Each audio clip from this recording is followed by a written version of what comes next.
चलो, can we start if you are ready? What's the last chapter? The revision that we did was final accounts. Final accounts किसका complete किया? Non manufacturing entity, और we can say trader का. So trader के final accounts में कुछ लिखना नहीं, कुछ नहीं करना. ट्रेडर के फाइनल अकाउंट्स में first one trading account, second one P&L and third one balance sheet. Trading account के डेबिट साइड पे फर्स्ट लाइन, सेकेंड वेजेस और डायरेक्ट एक्सपेंसेस. क्रेडिट साइड पे sales and closing stock will get GP. GP is debit balance or credit balance? Credit balance. Silly errors. Credit balance of a trading account is known as GP. Debit balance of trading account is known as GP का journal entry बोलो. Trading account debit to P&L account, और ये entry को हम कहते हैं transfer entries. और transfer entry कौन से बुक में पास होती है? जर्नल प्रॉपर में 6 सेट ऑफ एंट्रीज पास होती है. Opening, closing, rectification, transfer and miscellaneous. 5 हुए. Opening, closing, rectification, transfer, adjustment and miscellaneous. जो एडजस्टमेंट्स थे अपने क्लोजिंग स्टॉक का, आउटस्टैंडिंग एक्सपेंसेस का, ये एडजस्टमेंट एंट्रीज हुआ. ये एडजस्टमेंट एंट्रीज भी कहाँ पे पास होंगे? Journal proper. आज ये कहीं पे तो फाउंडेशन का क्वेश्चन देख रहा था और वहाँ पे आया कि जर्नल प्रॉपर में कौन से 6 सेट ऑफ एंट्रीज पास होती है. यही क्वेश्चन जो हम लोग रोज़ करते रहते हैं. Opening entries, closing entries, transfer entries, adjusting entries, rectification entries and miscellaneous entries. Clear? Today will do final accounts of manufacturing entity. कौन सा एंटिटी? अब वही अकाउंटिंग प्रोसेस आपके सामने दिखेगा. क्या हुआ इसको?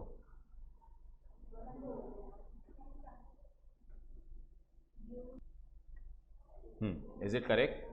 सो फर्स्ट वन, पहले अपने का first stage is identification.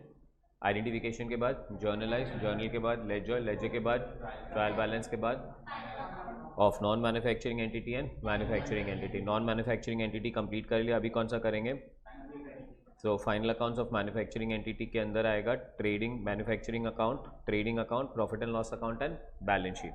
So trading account के पहले एक और अकाउंट बनाना पड़ेगा, मैन्युफैक्चरिंग अकाउंट. एंटिटी नहीं, manufacturing account. Second trading account, third and the last one. Now before I tell you and show you that na, so idea and understanding is, ठीक है. So idea और understanding ये है हमारा कि trading account था ना, उसको ही अभी स्प्लिट करके 2 अकाउंट बनाना है. अब ये ट्रेडिंग अकाउंट था, अब हमें क्या बनाना है? मैन्युफैक्चरिंग बनाना है और ट्रेडिंग बनाना है. तो ये 2 अकाउंट बनाने की ज़रूरत क्यों पड़ती है? तो जो ट्रेडर था वो क्या करता है? He will buy the goods, he will sell the goods. तो उसके लिए गुड्स मतलब finish goods. That means he is buying finish goods, he is selling finish goods. But manufacturer के लिए there will be 3 things. Trading में raw material purchase नहीं आता है, ट्रेडिंग में सिर्फ फिनिश गुड्स परचेज आता है. बिकॉज वो ट्रेडर है, और अगर वो बंदा ट्रेडर है तो वो सिर्फ बाय और सेल करेगा. तो वो जो बाय कर रहा है वो भी उसके लिए फिनिश गुड्स है, जो सेल कर रहा है वो भी फिनिश गुड्स है. उस दिन एग्जांपल दिया था मोबाइल शॉप का. Mobile shop selling all the mobiles. तो क्या वो मोबाइल शॉप वाला मोबाइल बना रहा है? तो वो क्या कर रहा है? Mobile buy, mobile sell. तो हम लोग जब यहाँ पे टू ओपनिंग लिखते हैं, ये ओपनिंग किसका होता है? फिनिश गुड्स का होता है. यहाँ पे जब हम क्लोजिंग लिखते हैं तो वो क्लोजिंग किसका होता है? यहाँ पे जब हम परचेज लिखते तो परचेज किसका होता है? Finish goods. यहाँ पे जब हम सेल लिखते तो वो सेल्स किसका होता है? और यहाँ पे हम लोग लिखते हैं वेजेस, यहाँ पे हम लोग लिखते हैं carriage, inward and all this expenses. Do you remember this now? और यहाँ पे हमारा बैलेंसिंग फिगर आ जाता है GP. Do you agree? अब हम लोग आज किसकी बात कर रहे हैं? मैन्युफैक्चरर के पास एक क्लोजिंग स्टॉक या एक ओपनिंग स्टॉक नहीं है, 3 ओपनिंग स्टॉक है और 3 क्लोजिंग स्टॉक है.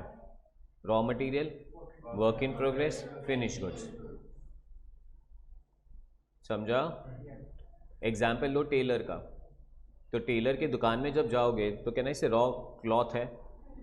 टेलर की दुकान में थोड़े कटे हुए कपड़े हैं, that is work in progress. And tailor की दुकान में थोड़े शर्ट भी लटके हुए हैं, दैट इज़ फिनिश गुड्स.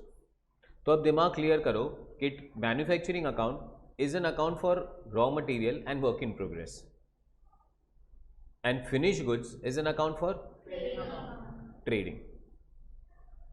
तो अब ओपनिंग स्टॉक से चालू करते हैं. अब ओपनिंग स्टॉक एक नहीं है, कितने ओपनिंग स्टॉक है? पहला opening stock of raw material कहाँ पे आएगा? Opening stock of work in progress.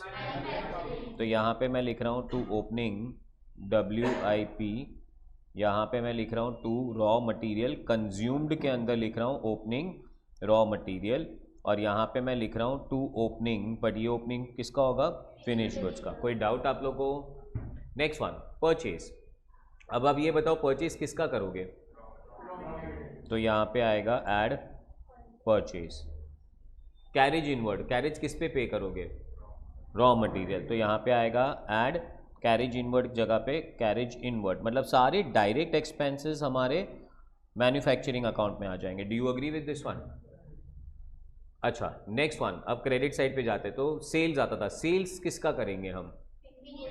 तो ये सेल्स आएगा ट्रेडिंग अकाउंट में, बिकॉज ये सेल्स किसका हो रहा है? फिनिश गुड्स का.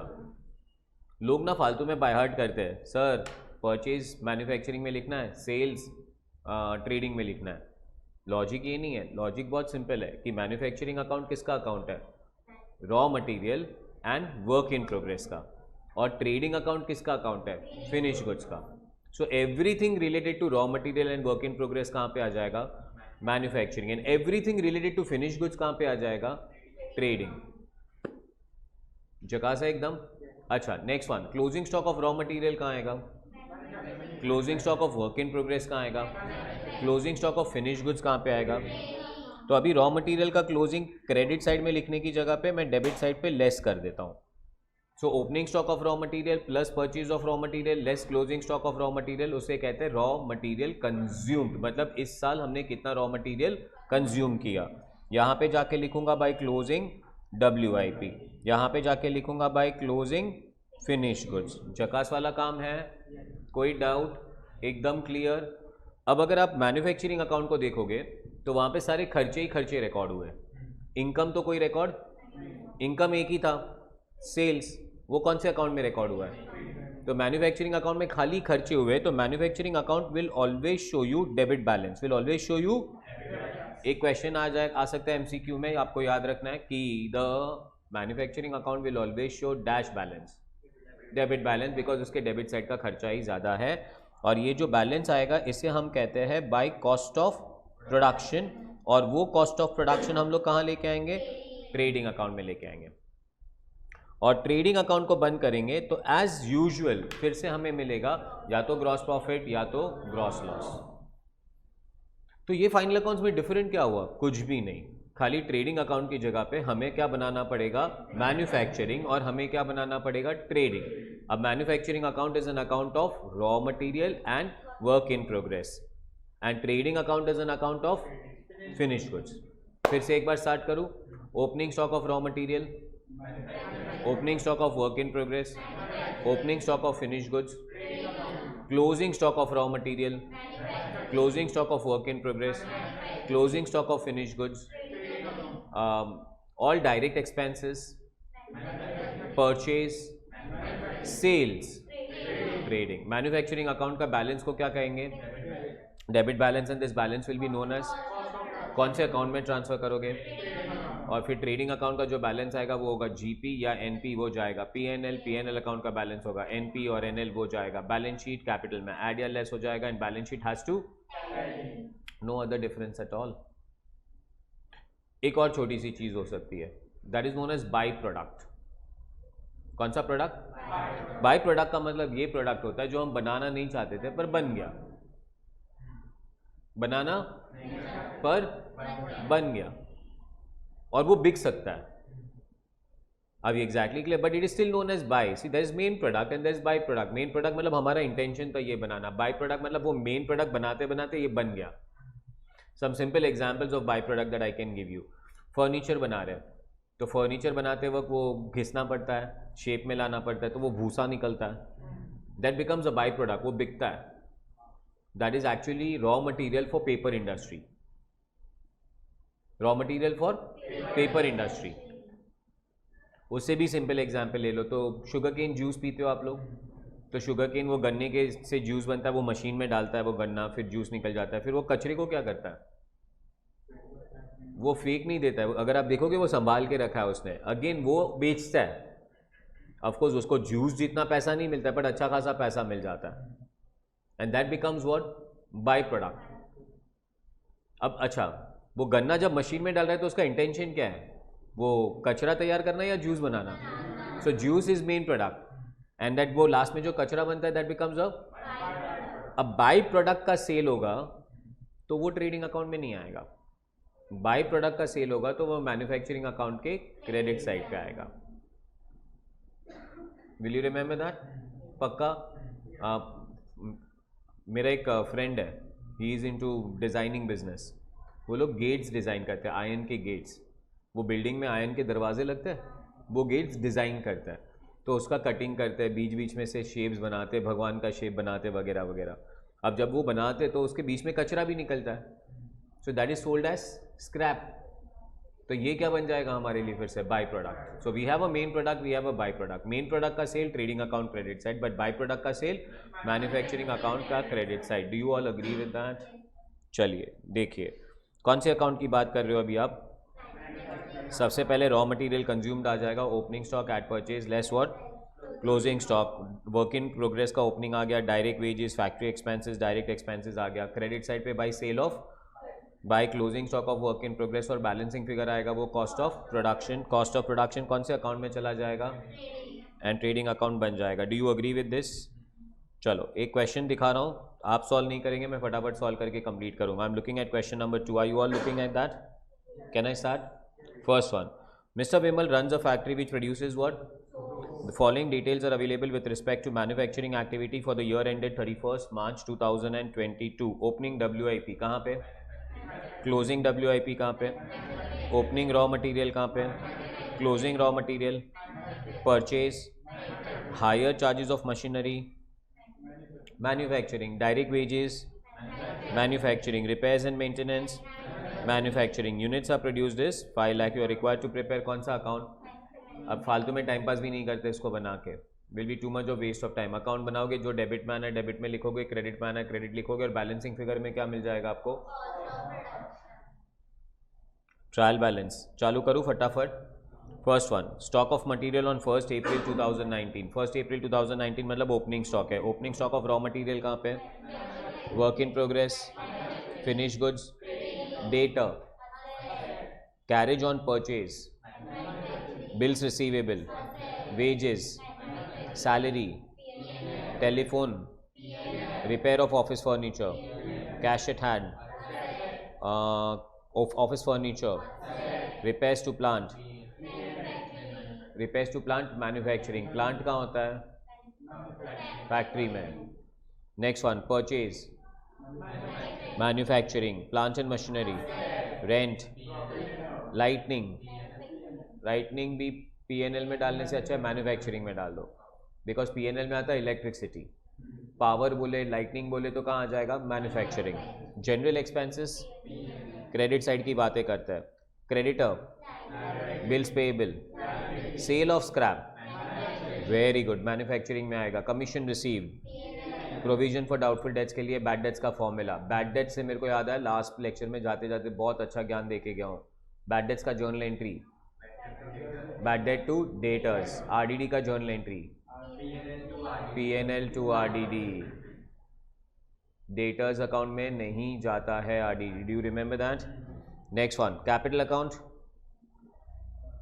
Liability, sales, trading, bank overdraft.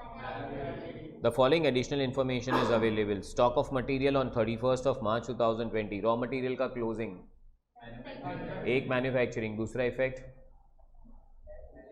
Balance sheet asset. भूलना नहीं है, दो इफेक्ट आना है स्टॉक का। वर्किंग फिनिश गुड्स का closing, trading credit, balance sheet asset. Semi finish goods का मतलब क्या होता है? वर्क इन प्रोग्रेस का closing, manufacturing credit and balance sheet asset. Salaries and wages unpaid, unpaid का मतलब outstanding, two effects of outstanding expense, add to expense, balance sheet, liability side. Machinery is to be depreciated by 10%, office furniture by 7.5%. डेप्री का दो effect, अब यहाँ पे P&L debit में थोड़ा ध्यान रखना, बिकॉज प्लांट फिर से मशीनरी ऑफिस में नहीं होता है, तो डेप्री ऑन प्लांट कहाँ पे आ जाएगा? Manufacturing. And depre on furniture कहाँ आ जाएगा? P&L। It's all common sense and pure common sense. Can I go head? Next, provision for doubtful debts हो गया, ये सब कुछ हो गया। Can we start working on this now? बोलिए मैम। मशीनरी कहाँ होता है? नहीं, नहीं, यस, तो factory is manufacturing. Manufacturing account के डेबिट साइड पे और लेस फ्रॉम असेट रहेगा। तो अभी तक आप बोल रहे थे डेप्री के दो इफेक्ट होता है, less from asset, P&L debit बोल देते थे, क्योंकि पहले ट्रेडर था, तो ट्रेडर कुछ मैन्युफैक्चर, तो बाकी मतलब सारे के सारे असेट्स कहाँ पड़े थे? ऑफिस में। फैक्ट्री उसकी है ही नहीं, पर अभी उसके पास फैक्ट्री है, तो प्लांट एंड मशीनरी का डेप्री मैन्युफैक्चरिंग में आएगा, ऑफिस फर्नीचर का डेप्री P&L में आएगा, ऑफिस इक्विपमेंट का डेप्री P&L में आएगा, बिल्डिंग का डेप्री P&L में आएगा, बट फैक्ट्री बिल्डिंग का डेप्री मैन्युफैक्चरिंग में आएगा। जकास है? अच्छा, by product valued at cost or NRV whichever is less, true और false? False. By product will always be valued at NRV। NRV का मतलब नेट रियलाइजेबल वैल्यू, उसमें cost or NRV whichever is less नहीं, because by product बनाने का खर्चा कैसे identify करोगे? बाय प्रोडक्ट क्या है? बन गया, उसको बनाने का खर्चा था कोई भी नहीं। अब जब भी बंदा जूस बना रहा है शुगर केन से, तो वो बोलेगा शुगर केन बनाने का खर्चा कितना है, उसका कचरा बनाने का खर्चा कहां से वो एस्टिमेट करेगा? वो तो निकल गया। सो बाय प्रोडक्ट का कॉस्ट आता ही नहीं है। So by product should always be valued at what? NRV। हाँ, बट अगर बाकी सारे क्लोजिंग स्टॉक है तो it should be cost or NRV whichever is less, by concept of conservatism. याद आ रहा है? Next one, manufacturing account is prepare to ascertain the profit और loss on goods produced. False. It is, क्यों बनाते हैं manufacturing account? Cost of production. If there remains unfinished goods at the beginning and at the end of the accounting period, cost of such unfinished goods is shown in manufacturing account. True, very good. Raw material consumed is equal to opening stock of raw material plus purchase minus closing stock of raw material. True. Next one. Trading account will show quantities of finished goods, raw material and work in progress. And सबसे पहले तो quantities बोला है. It never shows quantities. It always shows amounts. अच्छा, वैसे ही trading account में किसके किसके अमाउंट्स आएंगे फिर? खाली फिनिश गुड्स का, और अमाउंट आएगा, क्वांटिटी नहीं आएगा। Overhead is defined as total cost of direct material, direct wages and direct expenses. Answer is true. ठीक है, मल्टीपल चॉइस क्वेश्चन, बहुत इंपॉर्टेंट क्वेश्चन है, और अंदर से समझो पहले ये क्वेश्चन का आंसर करते वक्त। This are the question which will come in exam. So for example मैं बना रहा हूँ ट्रेडिंग अकाउंट आपके लिए, और खाली ऐसे नंबर्स लिख रहा हूँ। Let's say opening stock is 1000, purchase is 2000, wages is 2000, carriage inward is 2000, sales is 10,000, closing stock is 2000, total आ जाएगा अपना 12,000, टोटल आ जाएगा अपना 12,000, और ऊपर वाले अमाउंट को भी 1000 की जगह पे कर देता हूँ 2000, ताकि हमें कैलसी की ज़रूरत नहीं पड़े। 2 + 2 + 2 + 2 8, 8 - 12, your gross profit is how much? जकास है? कोई डाउट है? अब लोग अकाउंट में थोड़े फ्रॉड्स करते हैं। क्या करते हैं? एरर्स नहीं, frauds. What are errors? Unintentional mistake. How many types of unintentional mistakes do we have? 2। पहला clerical error and error of principle. Clerical errors के अंदर ओमिशन, कमीशन, कॉम्पेंसेशन, ड्यूप्लीकेशन। जकास? अब फ्रॉड्स का मतलब है इंटेंशनली करते ही है। क्यों करते हैं? 2 रीज़न हो सकता है, एक तो प्रॉफिट बढ़ाना है और एक प्रॉफिट कम करना है। प्रॉफिट कम क्यों करना होता है? टैक्स कम भरना पड़ेगा। प्रॉफिट बढ़ाना क्यों होता है? कंपनी का नाम, इमेज, गुडविल। बहुत सालों पहले, अभी तो शायद तुम लोग को ये पता भी नहीं हो, there was a company which was known as Satyam computers. Company का नाम क्या था? It was considered as top 3 IT firm. इनका कंपटीशन चलता था इन्फोसिस, विप्रो के साथ। तो पहले लोग बोलते थे इन्फोसिस है, विप्रो है और सत्यम है। अभी एग्जैक्टली क्लियर। वो लोग अपना प्रॉफिट इतना बढ़ाते थे कि एक्चुअली वो लोग ऐसे दिखते थे कि कंपटीशन में। सत्यम के अंदर लोग काम करते थे 200, वो लोग दिखाते थे हम 1000 लोगों को सैलरी पे कर रहे हैं।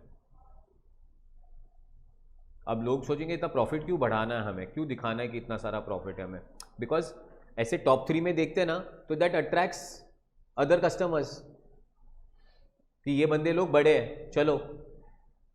अब ये exactly clear with this one. अब प्रॉफिट बढ़ाने का या कम करने का बहुत सिंपल सा तरीका, सिंपल फ्रॉड, बहुत सस्ता वाला फ्रॉड, इस स्टॉक की वैल्यू बदल दो। किसकी वैल्यू बदल दो? स्टॉक की वैल्यू बदल दो। तो पहले क्लोजिंग स्टॉक की बात करते हैं।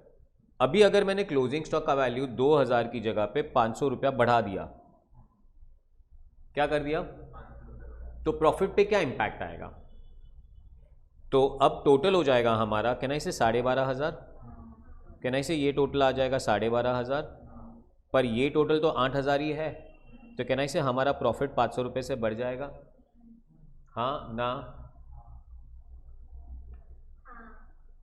बोलो, कैलकुलेशन देख लो बेटा।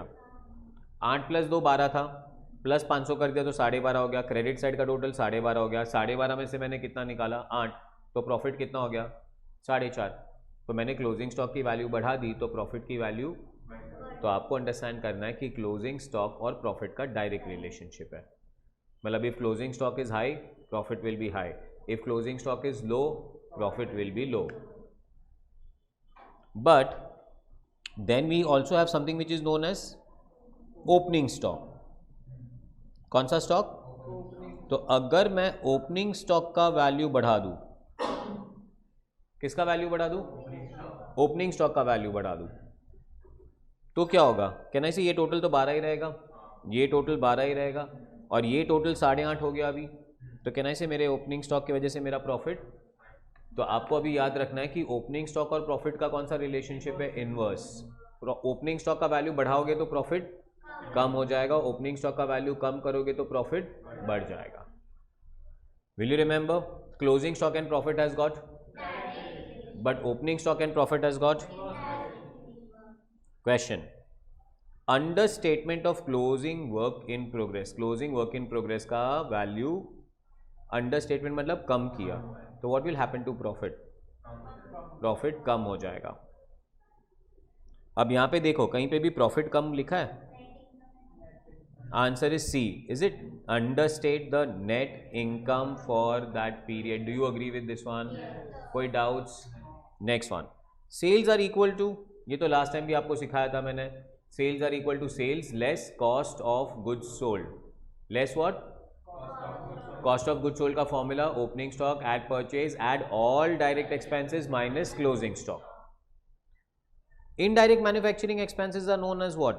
Manufacturing overheads, production overheads, works overheads. Answer is all of the three. तीनों का मीनिंग सेम ही है, फैक्ट्री बोल दो, वर्क्स बोल दो, सब कुछ सेम है। Do you agree with this one? चलो ये आंसर आप दो अभी मुझे। Sales value of by product is credited to which account? जकाउट्स बोलो, जकास बोलो। Manufacturing account shows what? Total cost of manufacturing the finished goods. It provides details of factory costs. It facilitates reconciliation of financial books with cost records, or all of the three. It provides details of factory costs से भी अच्छा है. It provides total cost of manufacturing the finished goods. And third one भी है. तो actually answer है all of the three. चकास है? Third one is facilitates reconciliation. मतलब अपने को कॉस्ट बुक्स और फाइनेंशियल बुक्स का रिकंसिलेशन करने में काम आएगा। आंसर इज येस, बिकॉज यहाँ पे भी वही सारे खर्चे ही रिकॉर्ड कर रहे हो आप। Actually it is costing and financial accounting का कॉम्बिनेशन। जकास है गाइस? कोई doubt? About the author is me, मेरे बारे में लिखा है। बंद करूँ? कौन सा चैप्टर था ये? Final accounts of what? चलो अभी मैं तुम लोग को कराता हूँ आज का चैप्टर, एंड आज का चैप्टर होगा concept and accounting of what? Depreciation. Can I go on this? चलो, डेप्री, डेप्री किस पे चार्ज करना है? PPE पे। ई, प्रॉपर्टी प्लांट एंड इक्विपमेंट पे। अब सबसे सिली एरर आ जाता है, किसी को भी पूछते तो यही आंसर देते हैं, डेप्री किस पे चार्ज करना है? Sir assets. अच्छा, क्या डेटर पे डेप्री आता है? क्या कैश पे डेप्री आता है? कैश असेट है कि नहीं? पर उस पर डेप्री नहीं आता है। तो डेप्री किस पे चार्ज करना है? तो दूसरा लाइन आता है कि सर डेप्री चार्ज करना है फिक्स्ड एसेट्स पे। किस पे चार्ज करना है? बट गाइस फिक्स्ड एसेट्स दो टाइप के होते हैं, टैंजिबल एंड, तो एक्चुअली डेप्री चार्ज होता है पीपीई पे, पीपीई पे, property plant and equipment. Slang language में, स्लैंग में मतलब दोस्ती यारी में हम लोग बोल देते हैं फिक्स्ड एसेट्स।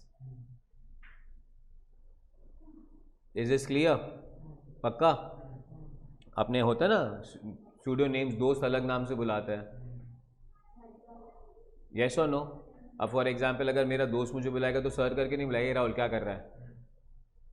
अभी exactly clear with that one. अभी उस दिन लास्ट लेक्चर में शायद आपके साथ मैं रिवीजन में था या कॉमन लेक्चर में था, आई डोंट रिमेंबर, एग्जाम्पल भी दे रहा था।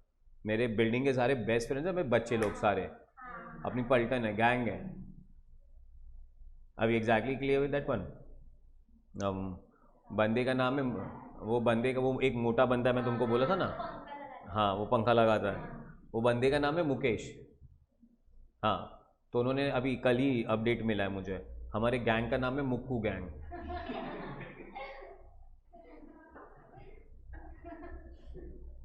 ठीक है, अब ये क्यों हुआ पता है? बिकॉज एक है मुकेश जो मोटा जो पंखा लगाता है, और दूसरा एक छोटा बच्चा और एक है जिसका नाम है सुरेश, तो उसने भी एक गैंग बनाया जिसका नाम है सुक्कू गैंग। कौन सा गैंग? तो कल मुझे इनवाइट किया गया था और मुझे अपना डिसीजन देना था कि मैं मुक्कू गैंग में हूँ कि सुक्कू गैंग में हूँ। मैं मुक्कू गैंग में हूँ। अभी एग्जैक्टली क्लियर? बहुत खतरनाक बंदा है वो। हाँ, वो पूरा ऐसे सिर पे लेके घूमता है, ऐसा वो तो गर्मी है ना बोलता है, साइकिल चलाते चलाते पंखा भी चलता है वो। ठीक है ना, what am I trying to tell you is कि स्लैंग लैंग्वेज में फिक्स्ड एसेट्स बोलते हैं, बट एक्चुअली अकाउंटिंग टर्मिनोलॉजी में फिक्स्ड एसेट्स जैसा कोई वर्ड नहीं है। एक्चुअल वर्ड कौन सा है? अब वो एसेट पीपी है कि नहीं है, वो जानने के लिए उसके डेफिनेशन को जानना ज़रूरी है, और उसके डेफिनेशन में 3 कंडीशन है कि एक एसेट पीपी कब बन सकता है। कितने कंडीशन है? 3। कंडीशन नंबर 1 है कि वो एसेट टैंजिबल होना चाहिए। कंडीशन नंबर 2 है कि it should be use for production और supply of goods and services or rental or administration purpose. चारों में से कोई भी एक, या तो प्रोडक्शन, या तो supply of goods and services, या तो रेंटल, या तो एडमिनिस्ट्रेशन पर्पस। बट ये 4 में से कोई एक, पर टैंजिबल तो होना ही चाहिए, ये 4 में से कोई एक, and it is expected to be use for more than 1 period, मतलब वो 1 साल से, तो हम उसे क्या बोल सकते हैं? पीपीई। और अगर वो पीपीई है तो उस पर डेप्रीशिएशन चार्ज होगा। जकास है? अब तुम मुझे बोलो, क्या ये मोबाइल पीपीई है? तो अपने आप से ऐसे हाँ ना डायरेक्टली नहीं बोलने का। पहला क्वेश्चन, इज इट टैंजिबल? हाँ sir. Is it expected to be used in production और supply of goods and services or rental or admin? Actually admin और सेल्स दोनों के लिए यूज़ करता हूँ मैं। Third, is it expected to be use for more than 1 year? Yes. तो ये क्या बन गया? अब मेरे पास है एक ball pen, is this PP? Is it tangible? Is it use for production और supply of goods and services, administration और rental? Yes. Is it expected to be use for more than 1? No. तो ये PP में set, तो इस पे डेप्री charge. फिर से एक बार definition of PP, PP are tangible items held for use in production or supply of goods and services or for rental or for administration purpose and are expected to be used for more than 1 year. तो क्या charge करने का उस पर? Depre. What is depre? Sir depre क्या है? Depre is reduction in value of asset. Sir depre क्यों charge करते हो? बहुत सारे रीजन है, wear and tear, second hand, outdated, ये वो फलाना ढिकना। जकास है? टाइम, जैसे जैसे टाइम भी पास होता जाता है वैसे भी हम लोग डेप्रिशिएट होते जाते हैं। अब फॉर एग्जांपल अपना ही देख लो ना, बड़े बड़े होते जा रहे हैं कि नहीं? ऐसा लग रहा है हम बड़े हो रहे हैं, पर एक्चुअली हम बड़े नहीं हो रहे, हम डेप्रिशिएट हो रहे हैं। क्या बोल रहे हो? बुढ़े हो रहे हैं, as simple as that. Do you agree with that? अभी सबसे बेस्ट मजा कब आता है? जब बच्चे होते हैं, कोई टेंशन ही नहीं लाइफ में, है ना?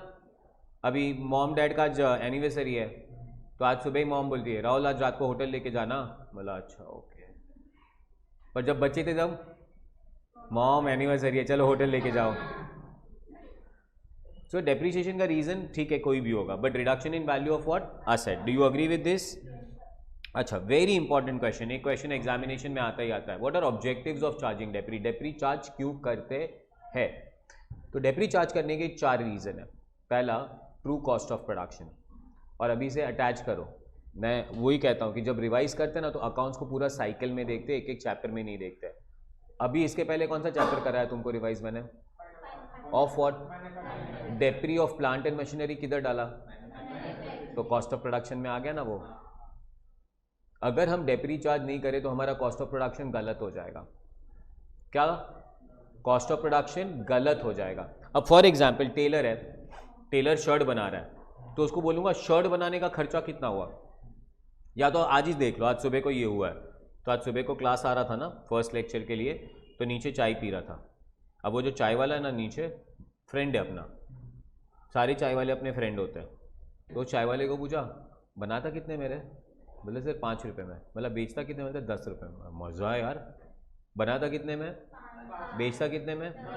अब उसको ये चैप्टर नहीं पता है। कौन सा चैप्टर?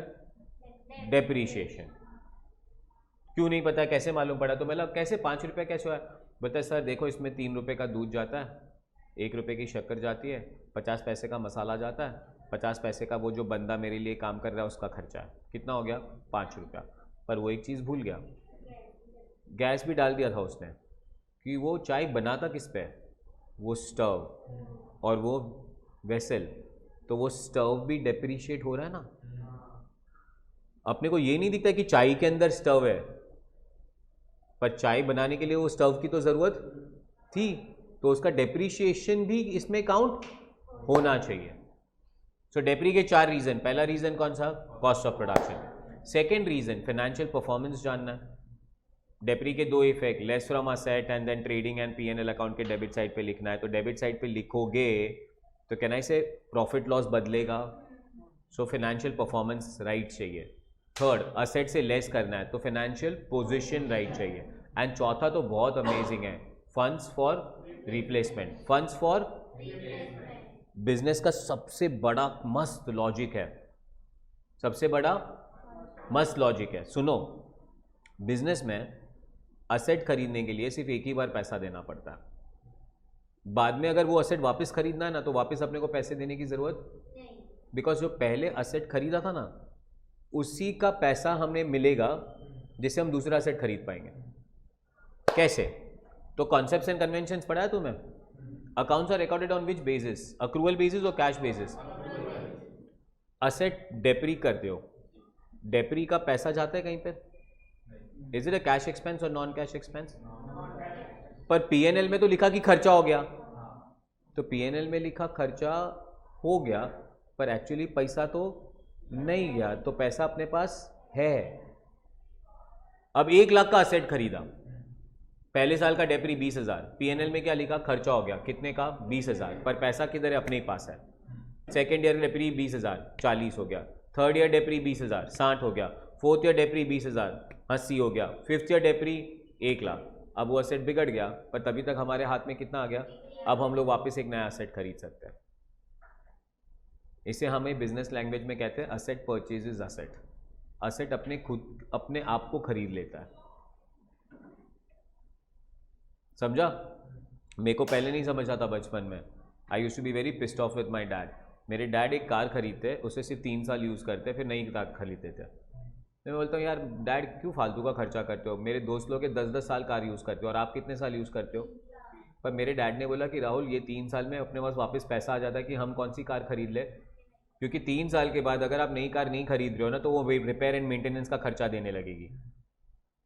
बट तभी मेरे डैड ने बोला अपने पास पैसा आ जाता है। मेरे को लगा डैड ज़्यादा कमाते हैं, बट एक्चुअली क्या था कि एक कार खरीदा, उसको डेप्रीशिएट करते थे 1/3 से, पैसा आ गया। सेकेंड ईयर और 1/3, 2/3 पैसा आ गया। थर्ड ईयर और 1/3, कहने से पैसा पूरा जमा हो गया। अब ये कार निकाल दो और क्या खरीद लो? दूसरी कार खरीद लो। पक्का? So how many objectives of charging depreciation? पहला method, second, third and the last one. याद रहेगा आपको? अब डेप्री कैलकुलेट करने के लिए कितने फैक्टर्स की जरूरत पड़ेगी? 3। कितनी चीजों की? एक कॉस्ट प्राइस की जरूरत पड़ेगी, एक एस्टिमेटेड स्क्रैप वैल्यू की जरूरत पड़ेगी और एक एस्टिमेटेड लाइफ की जरूरत पड़ेगी। किसकी जरूरत पड़ेगी? पहला, सेकंड, थर्ड। सर क्यों ये जरूरत पड़ेगी? क्या चार्ज करना है तुमको? डेप्री 1 लाख का असेट है, स्क्रैप वैल्यू लेट से 20,000 था, तो 1 लाख माइनस 20,000 कितना हो जाएगा? अब उसका मतलब कि एकदम आराम से सोचो, असेट कितने में खरीदा आज? यूज करने के बाद उसको वापस 20 में तो बेचोगे, तो एक्चुअली यूज कितने का करोगे असेट? 80,000 का। समझा नहीं समझा? फिर से एक बार, असेट खरीदा कितने में था, कितने में बेचोगे? तो 1 लाख का असेट खरीदा, उसमें से 20 तो बेचने से आ जाएगा, तो हमें डेप्री कितने पे चार्ज करना होगा? 80 पे। That is cost price minus what? Scrap value. और स्क्रैप वैल्यू नहीं बोलते हैं, एस्टिमेटेड स्क्रैप वैल्यू बोलते हैं। Upon what? Life. Let's say life में बोल रहा हूँ 4 साल है, 1 लाख माइनस 20,000 कितना होता है? 80 डिवाइडेड बाई 4 कितना होता है? तो अभी असेट कितने का खरीदा तुमने? पहले साल का डेप्री 1 लाख माइनस 20, सेकेंड ईयर का डेप्री अमाउंट 60, थर्ड ईयर का डेप्री अमाउंट, फोर्थ ईयर का डेप्री अमाउंट, और 4 साल हो गए और अब आप ये असेट 20 पे बेच दे गए, तो कहना इसे वैल्यू हो जाएगा 0। फॉर्मूला समझा? कितनी चीज़ों की जरूरत पड़ती है डेप्री चार्ज करने के लिए? 3। What are the 3 things? जकास फिर से एक बार, question number 1, what is PP? PP are tangible assets held for production और supply of goods and services और फॉर रेंटल और for administration purpose and are expected to be used for depreciation is reduction in value of asset by reason whatsoever. Are we exactly clear with that one? What are objectives of charging depre? Cost of production, financial performance, financial position, funds for replacement. What are the 3 factors that we require to charge depre? Chakas hai? Next one, next question, very simple question. How many methods of charging depreciation do we have? We have got 3 methods of charging depreciation, और तीसरे method के अंदर भी बहुत सारे parts हैं। पहला method of charging depre SLM, second method of charging depre WDV, third method of charging depre unit of production method. पहला मेथड कौन सा है? तो स्ट्रेट लाइन मेथड सर कैसे काम करता है? बेटा देखो, स्ट्रेट लाइन मेथड काम करेगा, 1 लाख का असेट है, कितने का? लेट्स से 10% डेप्री मारना है उस पर, तो 10,000, अमाउंट आ जाएगा 90। सेकेंड ईयर डेप्री मारना है 10%, पर 10% किस पे कैलकुलेट करेंगे? 1 लाख पे ही कैलकुलेट करेंगे अगर, तो इसे कहते हैं स्ट्रेट लाइन मेथड। फिर से वापस 10% डेप्री मारेंगे तो 10,000। Are you catching this up? और अमाउंट आ जाएगा 70,000। ठीक है, कौन सा मेथड है ये? Straight line method. It is also known as fixed installment method, it is also known as original cost method. समझा? अब एक एक नाम का मीनिंग भी समझने का बरोबर से। Why it is known as original cost? Because depre किस पे चार्ज करते हैं? ओरिजिनल कॉस्ट पे। Why it is known as fixed? Because 10,000 10,000 10,000 fixed रहता है, इसीलिए इसे क्या कहते हैं? Fixed installment. Third, why it is known as SLM? Because एक चार्ट बना है, 10,000 10,000 10,000 लाइन बना है, तो इज इट स्ट्रेट लाइन? तो इसको क्या बोलते हैं? Straight line method. Do you agree with that? Second method of charging depreciation is WDV। Cost of the asset is 1 lakh minus depre, बोलो कितना? 10,000। 1 लाख माइनस 10, 90 माइनस 9, 81 माइनस 8,100, 72,900। ये कौन सा मेथड ऑफ चार्जिंग डेप्री हुआ? It is known as written down value, it is known as reducing balance method, it is known as diminishing balance method। चकास है? थोड़ी चीज़ें याद रखनी है। अगर आप SLM मेथड ऑफ डेप्री यूज़ कर रहे हो तो इसका अजम्पशन है कि असेट सेम यूटिलिटी देता है। असेट तो कौन सा मेथड यूज़ करना है? SLM। अगर आप WDV मेथड यूज़ कर रहे हो तो यहाँ पे अजम्पशन ये है कि असेट रिड्यूसिंग यूटिलिटी देता है। असेट, इसीलिए अमाउंट ऑफ डेप्री कम होते जाता है। जकास है। सेकेंड, अगर हम SLM मेथड यूज कर रहे हैं तो असेट का value eight the end of the life 0 हो जाता है।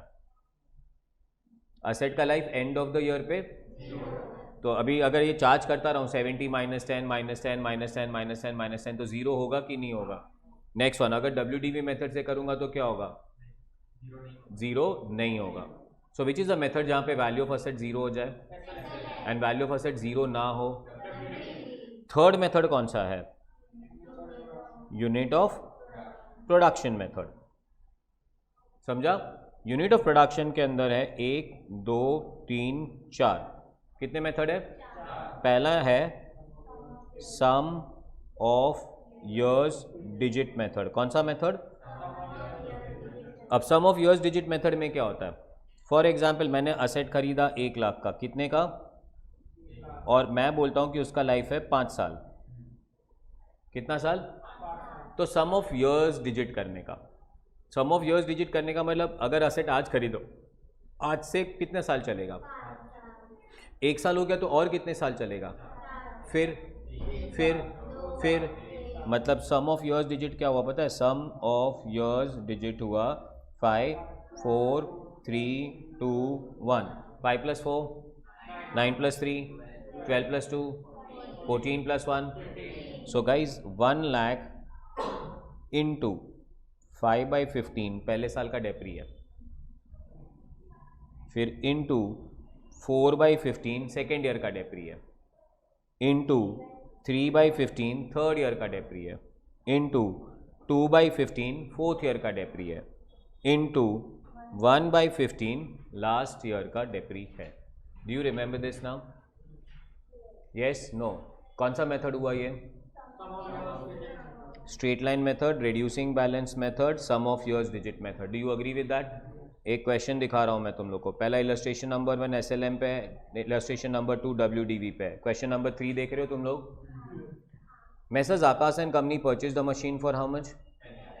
Estimated useful life and scrap value are 10 years and 1,20,000 respectively. How much is the scrap value of the machine? 10 lakh में से पहले स्क्रैप वैल्यू निकाल दोगे, सो 10 लाख में से स्क्रैप वैल्यू निकाल दोगे तो आंसर बचेगा तुम्हारा 8,80,000, ठीक है ना।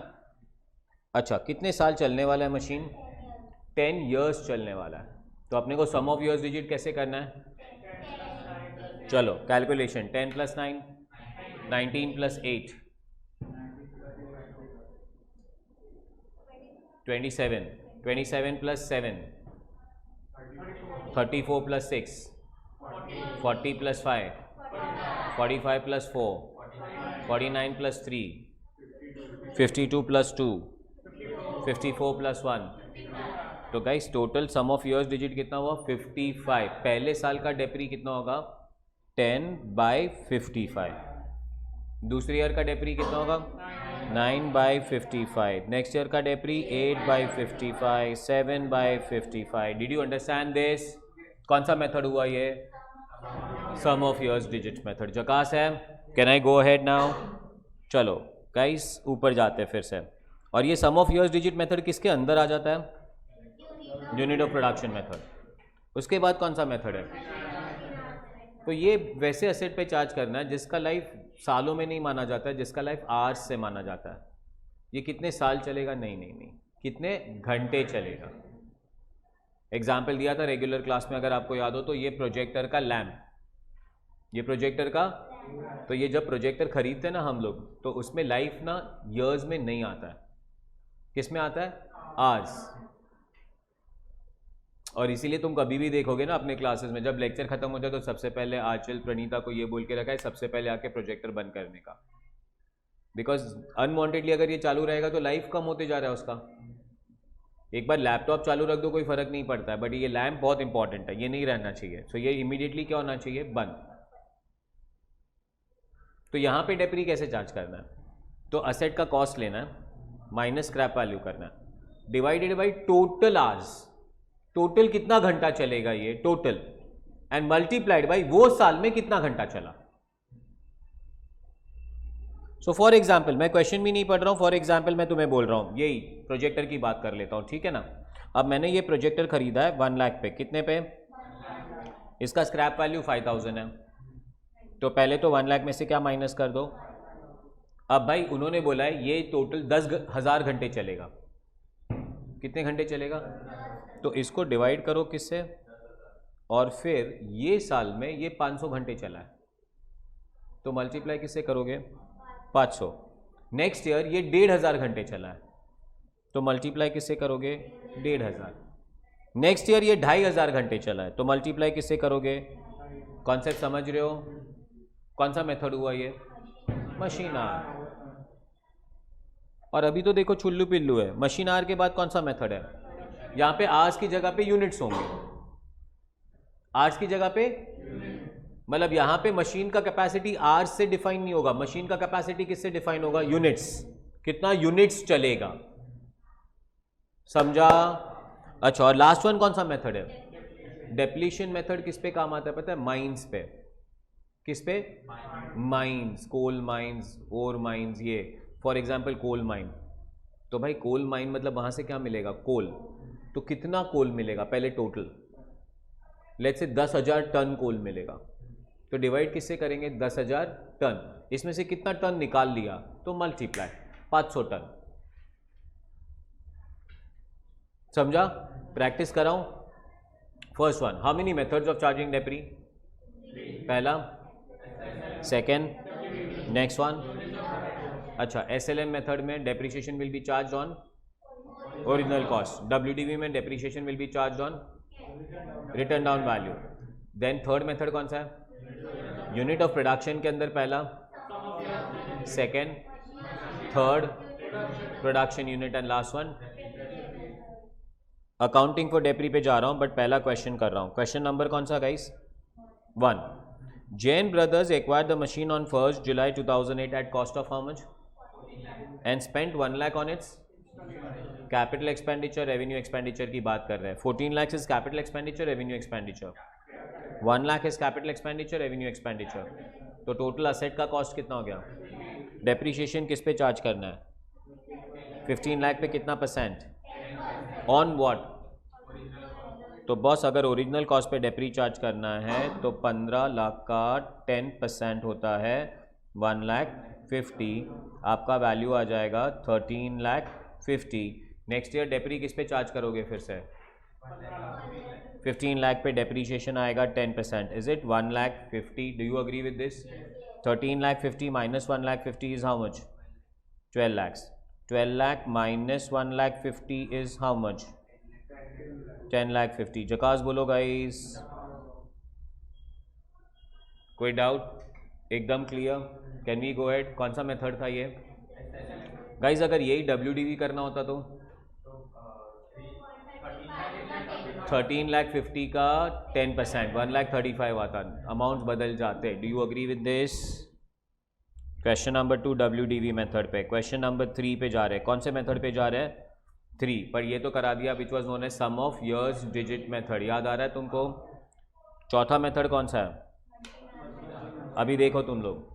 The machine was purchase for how much and total estimated working hours are, scrap value is, तो पहले क्या करोगे? 30 लाख माइनस 2 लाख कर दोगे, फिर टोटल कितना कैपेसिटी चलने वाला है, सो इसको डिवाइड करोगे 24,000 से। पहले साल कितने घंटे चला, तो इसको मल्टीप्लाई करोगे 3,000 से, तो अपने को फर्स्ट ईयर का डेप्री मिल जाएगा। फिर से आपके लिए लिख रहा हूँ यहाँ पे 30 लाख का मशीनरी, 2 लाख का scrap value upon total life कितना?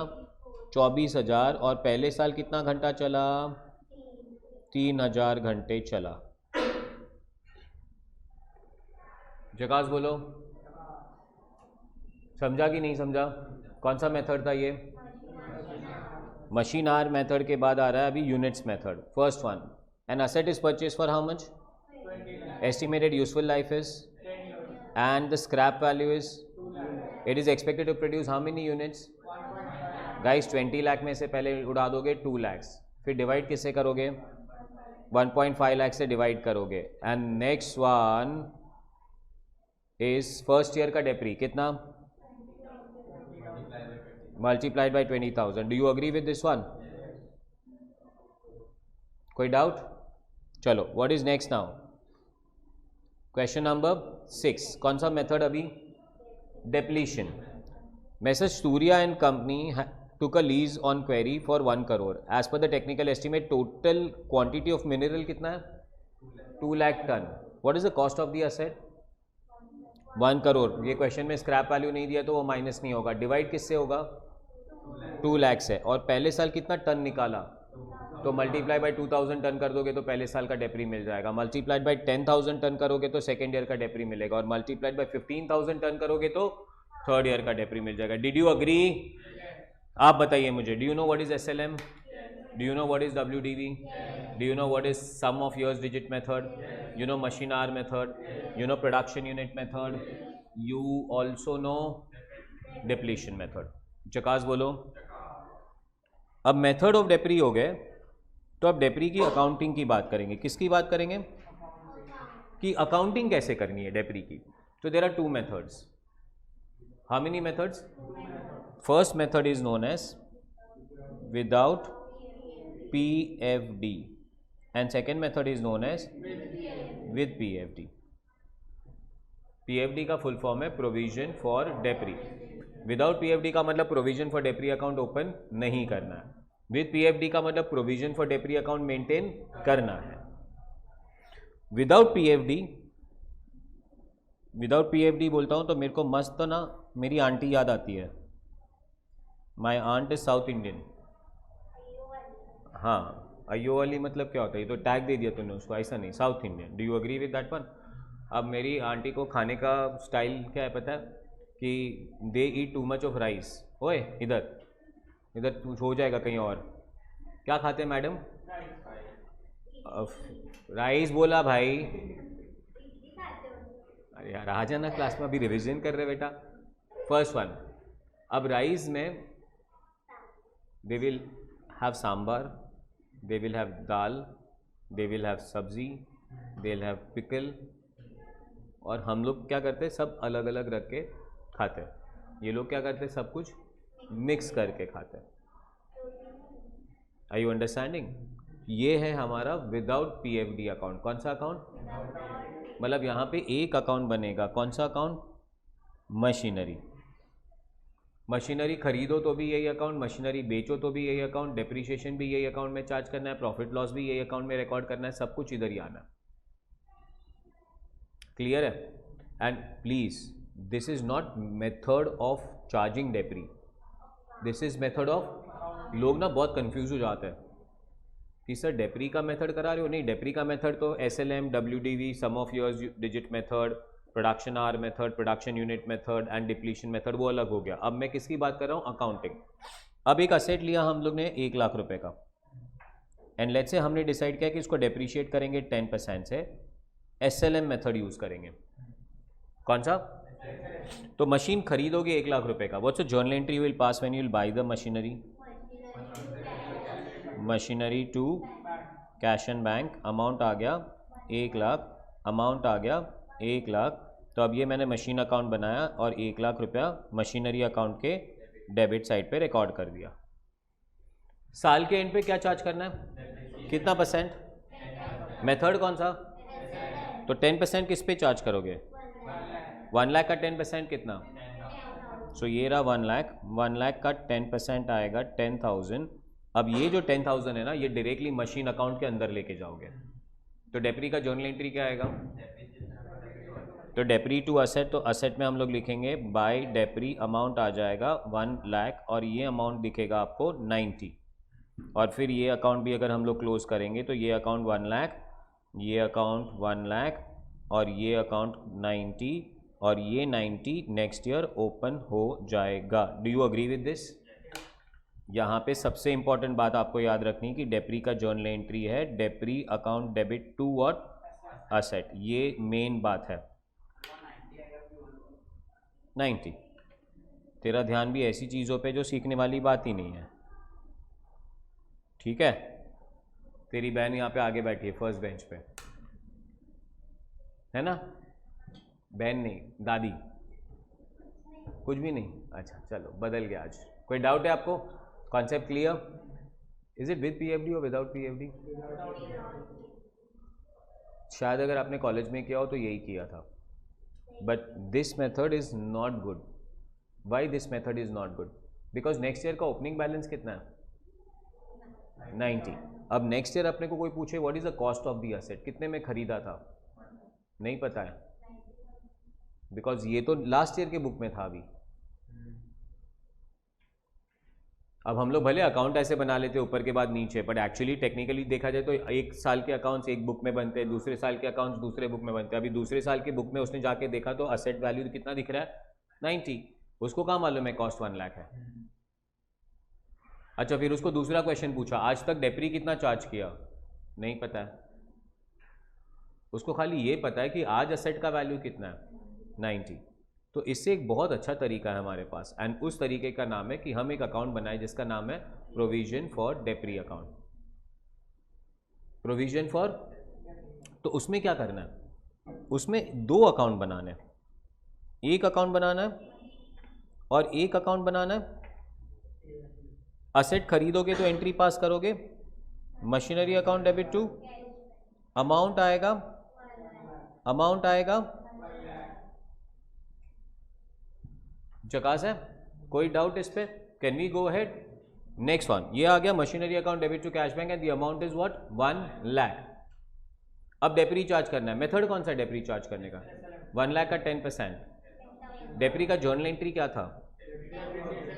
अब एंट्री पास करते, डेप्री टू असेट की जगह पे डेप्री टू PFD अमाउंट आ जाएगा 10,000. उसका मतलब है कि अब डेप्री को असेट के अंदर नहीं डालना है, अब डेप्री को PFD में अलग रहने देना है.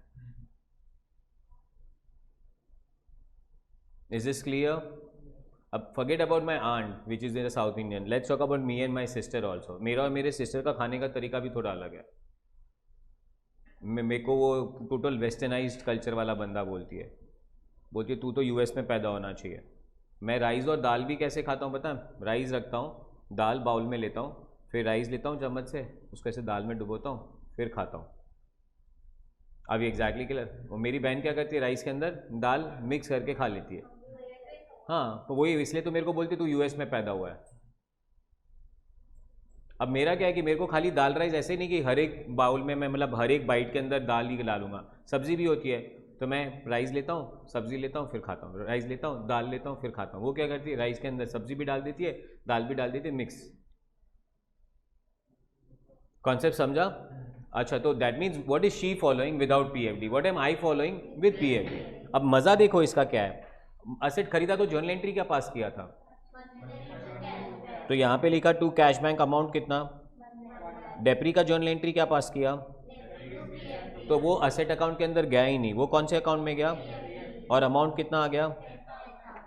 अब आपको मैंने रियल पर्सनल नॉमिनल सिखाया, अब बड़े होते जाओ. Machinery account is real personal nominal, depreciation account is, but PFD account is personal.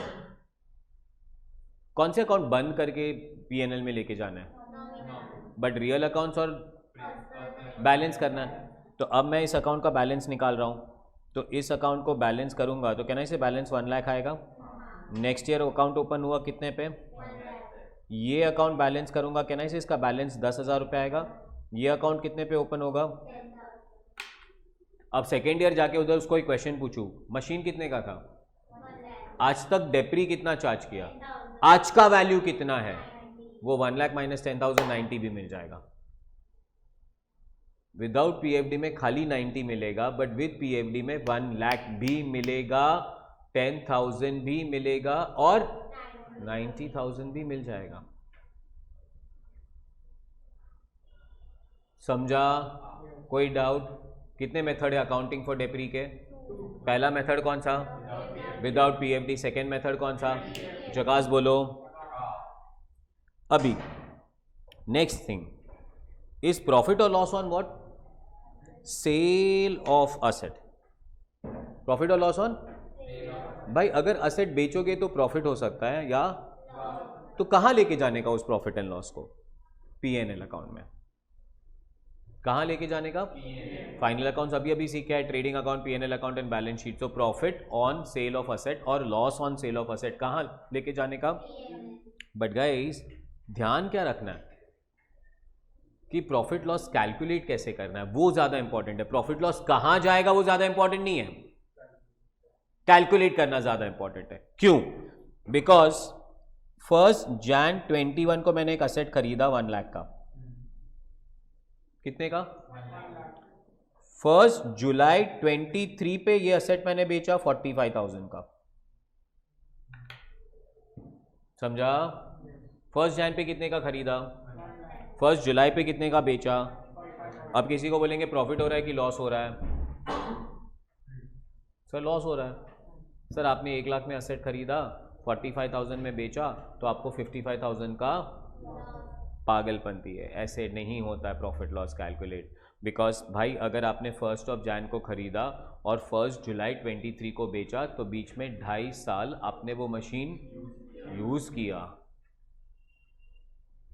तो 1 लाख को 45 से कंपेयर नहीं करना है। क्या चार्ज करना पड़ेगा बीच में? अब डेप्री के कितने मेथड है? पहला, सेकेंड, थर्ड।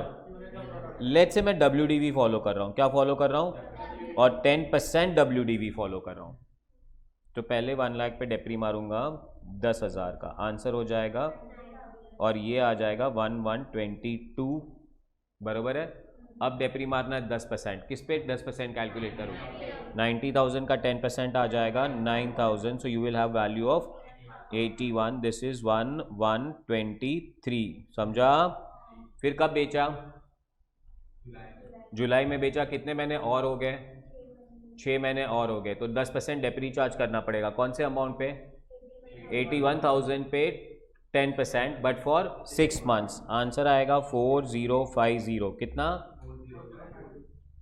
81,000 माइनस 4,000 करूंगा तो 77,000 आएगा। तो 76,950 अपनी वैल्यू आएगी। Do you agree with this? फिर उसको किससे कंपेयर करोगे? 45,000 से कंपेयर करेंगे। 45, 55, 65, 75, 31,950 आ जाएगा। प्रॉफिट है या लॉस है? लॉस। असेट खरीदने का एंट्री बोलो। Machinery account debit to cash bank. Depreciation charge करने का एंट्री बोलो। नहीं, ऐसे नहीं बोलने का। Depre to asset without PFD है and depre to PFD with PFD है। असेट बेचने का एंट्री बोलो। कैश टू असेट, उल्टा हो जाएगा। और ये प्रॉफिट हो रहा है कि लॉस हो रहा है? तो लॉस हो रहा है, तो debit all expenses and losses. Loss on sale account debit to machinery. और प्रॉफिट होगा तो debit all expenses and losses, credit all incomes and gains. तो एंट्री क्या आएगा? Asset to profit on sale. चकास चकास बोलो। कोई डाउट? आगे बढ़ू? Too good. ये हो गया प्रॉफिट और loss on sale of asset. Do you agree with this? Change in method of depreciation, ये बहुत इंपॉर्टेंट है। क्या है ये? Change in method of depreciation. क्या हम डेप्री का मेथड बदल सकते हैं? हाँ, डेप्री का मेथड बदल सकता है। अकाउंट्स में कोई भी रिजिडिटी नहीं है। Accounts is very flexible. But flexible का मतलब ये नहीं कि तुम अपने मर्जी से करो। बिकॉज तुम लोग ने एक चीज सुनी होगी, what are 3 fundamental accounting principles? GCA। G stands for going concern, C stands for consistency. ने कहा है कि अगर आप एक मेथड सिलेक्ट करते हो तो उसे कंसिस्टेंटली फॉलो करो। अगर हमें लगे कि वो मेथड जो हम फॉलो कर रहे हैं वो अच्छा नहीं है, वो रिजल्ट्स नहीं दे रहा है, तो हम उस मेथड को चेंज करेंगे। अभी आज ही एक स्टूडेंट का फ़ोन आया था, CA फाइनल। सर आपका डेमो लेक्चर दो। हाँ, क्या दो? एक तो पहले ही गुस्सा आ गया मेरे को। डेमो लेक्चर मतलब वो चेक करेगा मैं अच्छा पढ़ा रहा हूँ कि नहीं। पर ठीक है चलो, डेमो लेक्चर। मतलब पहला लेक्चर डेमो भेज दिया। सर क्या पढ़ाते हो आप? भाई ने खरीद लिया। But so wrong way of selection. एक लेक्चर में कुछ पता नहीं चलता है। अभी exactly clear with that one. So मैं क्या बोल रहा हूँ कि SLM फॉलो कर रहे हो, 1 साल के बाद ऐसे नहीं बोलना SLM रिजल्ट नहीं दे रहा है। You need to be consistent with that. 4-5 साल यूज कर लो, बाद में अगर पता चले कि SLM अच्छा नहीं है तो आप चेंज कर सकते हो। But now comes a catch, and the catch is very important. बरोबर से सुनना। So there are two things in accounts. One is policy and one is estimate. One is and one is, अब एक chapter अभी तक आपको revise नहीं करा है, वो चैप्टर का नाम है accounting policy. So there is always a bifurcation between the word policy and second word is, समझा? अकाउंट्स में ऑलवेज अभी कोई भी मेथड चेंज करे तो पहले अपने आप से ये पूछना पड़ेगा, is it a change in policy और is it a change in, पहले फील करना पड़ेगा कि पॉलिसी क्या होता है और एस्टिमेट क्या होता है. पॉलिसी ओए ऊपर, सब नीचे रख दे जो भी हाथ में है वो. What is first thing guys? Policy is selection of what to do, क्या करना है, वो एक पॉलिसी डिसीजन है. Estimation is a decision of how to do, कैसे करना है. समझा? एग्जाम्पल देता हूं. 10th हो जाता है अपने, 10th के बाद हमें लोग पूछते क्या करना है, कॉमर्स करना है, साइंस करना है, आर्ट्स करना है. This is policy decision. कौन सा डिसीजन? Policy decision. समझा? अब फॉर एग्जाम्पल हमने डिसाइड कर लिया हम कॉमर्स में आ गए, हमारा 11 कंप्लीट हो गया, हम 12th में, 12th के बोर्ड एग्जामिनेशन आ रहे, 3 महीने के बाद बोर्ड एग्जामिनेशन है, 6 पेपर है पढ़ने. कैसे पढ़ना है? This is estimation. What to do, क्या करना है, पॉलिसी. कैसे करना है, एस्टिमेशन. और ये दोनों क्यों ज्यादा इंपॉर्टेंट है? पता है क्यों ज्यादा इंपॉर्टेंट है? बिकॉज अकाउंट्स क्या कहता है कि गाइज अगर ये पॉलिसी डिसीजन है, कौन सा डिसीजन है, और अगर आप पॉलिसी चेंज करते हो तो इसका इंपैक्ट रेट्रोस्पेक्टिव जाना चाहिए. कैसे जाना चाहिए?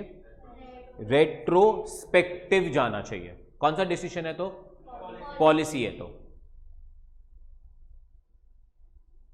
What is retrospective?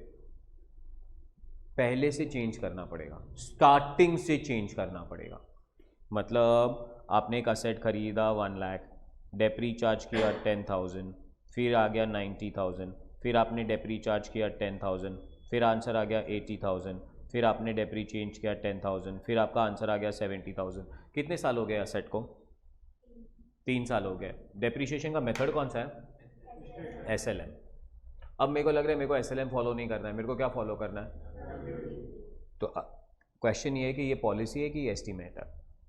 अगर ये पॉलिसी हो तो हमको चेंज करना अलाउड है, पर चेंज कब से करना पड़ेगा?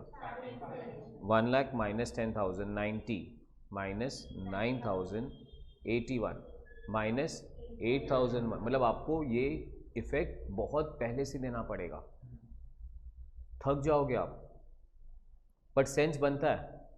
अब मैंने जो एग्जाम्पल दिया था वापस एक बार आपसे पूछता हूँ मैं. 10th में हमने डिसाइड किया कि हमें कॉमर्स करना है, साइंस करना है. हमने डिसाइड किया हम साइंस कर लेंगे, तो हमने साइंस ज्वाइन कर लिया. 1 साल हो गया साइंस को, अब मज़ा नहीं आ रहा है, अब कॉमर्स करना है. तो क्या तुम्हें डायरेक्टली 12th में एडमिशन मिलेगा? क्यों नहीं मिलना चाहिए?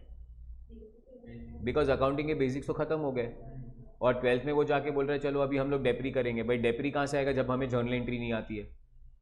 तो अभी हमें क्या करना पड़ेगा? कहने से हमें पूरा 11th वापस रिपीट करना पड़ेगा. This is what decision is this? Policy. समझा? क्लियर? बट अगर एस्टिमेशन चेंज हो रहा है, अगर एस्टिमेशन चेंज हो रहा है तो आपको रेट्रोस्पेक्टिव इफेक्ट नहीं देना है, आपको इफेक्ट देना है प्रोस्पेक्टिव. और ये 2 वर्ड याद रखना पड़ेगा, ये 2 अकाउंट्स के वर्ड है. रेट्रोस्पेक्टिव का मतलब राइट फ्रॉम बिगिनिंग, प्रोस्पेक्टिव का मतलब फ्रॉम टुडे. From today. अब मैंने तुम्हें बोला कि तुम्हारा 12th का बोर्ड आ रहा है, कितने महीने बाकी है? 3 महीने. 3 महीने बाकी है ऐसा बोला था मैंने, 6 नहीं. कितना महीना बाकी है और कितने सब्जेक्ट्स देने हैं? तो हमने डिसाइड किया 3 महीने मतलब 90 दिन डिवाइडेड बाय 6 सब्जेक्ट्स, मतलब हर एक सब्जेक्ट को 15 दिन देना. कितना दिन देना? अब एक सब्जेक्ट को रिवाइज करते करते 20 दिन हो गए, तो अब बचे कितने दिन? 70 और कितने सब्जेक्ट्स बचे? तो अभी तुम्हारे पास हर एक सब्जेक्ट के लिए 15 दिन, तो अब क्या करोगे तुम? कहने से कोई एक और सब्जेक्ट अभी फटाफट कंप्लीट करने की कोशिश करोगे, क्योंकि अभी तुम पीछे तो जा ही नहीं सकते हो। यहाँ पे रेट्रोस्पेक्टिव पॉसिबल है ही नहीं। अब क्या करना पड़ेगा हमको? अब से, अभी से। तो अभी से करेंगे ना, तो अभी फॉर एग्जांपल ये जो पहले हो गया वो हो गया। 1 लाख का डेप्री कितना चार्ज किया, आंसर कितना आया? फिर डेप्री कितना चार्ज किया, फिर आंसर कितना आया? फिर डेप्री कितना चार्ज किया, अभी आंसर कितना आया? कौन सा मेथड फॉलो कर रहे थे, अब कौन सा मेथड करना है? तो अभी यहां पे डाल दो 7000। ऊपर का चेंजेस करने की जरूरत, ये कौन सा हुआ? This is change in estimate. This is prospective और रेट्रोस्पेक्टिव। अब मेन AS10 का मतलब होता है अकाउंटिंग स्टैंडर्ड 10। अभी तक तुम छोटे हो ये वर्ड अकाउंटिंग स्टैंडर्ड सुनने के लिए, बट सुनने का। अकाउंटिंग स्टैंडर्ड्स का मतलब होता है रूल्स एंड रेगुलेशंस जो हमें अकाउंट्स में फॉलो करने हैं। लॉ में सेक्शंस होते हैं, वैसे अकाउंट्स में AS होते हैं, स्टैंडर्ड्स होते हैं। अकाउंटिंग स्टैंडर्ड 10 ने कहा है, बहुत अच्छा कहा है, कि अगर डेप्री का मेथड चेंज करते हो तो वो चेंज इन पॉलिसी नहीं माना जाएगा, वो चेंज इन एस्टिमेशन माना जाएगा। और अगर वो चेंज इन एस्टिमेशन है तो हमें रेट्रोस्पेक्टिव इफेक्ट देना है कि प्रोस्पेक्टिव इफेक्ट देना है? पढ़ लो, पढ़ू।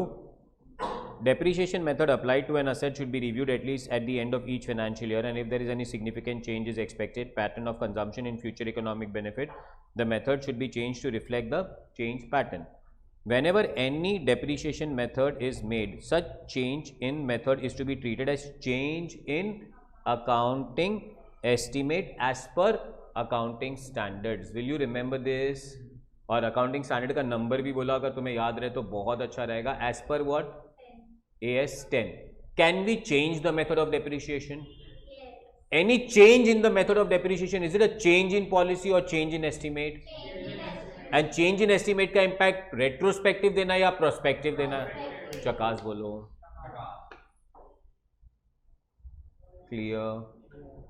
चलो, अब आ रहा है revision of estimated useful life of the property, plant and equipment. कितनी चीजें चाहिए डेप्री चार्ज करने के लिए? 3 चीज चाहिए sir. What are the 3 things that you require? Cost चाहिए, फिर क्या चाहिए? Estimated scrap value. क्या चाहिए? वही क्यों एस्टिमेटेड क्यों चाहिए भाई? सर एग्जैक्ट थोड़ी पता चलेगा आज। What is estimated scrap value? कि असेट के लाइफ के बाद वो असेट कितने में बिकेगा।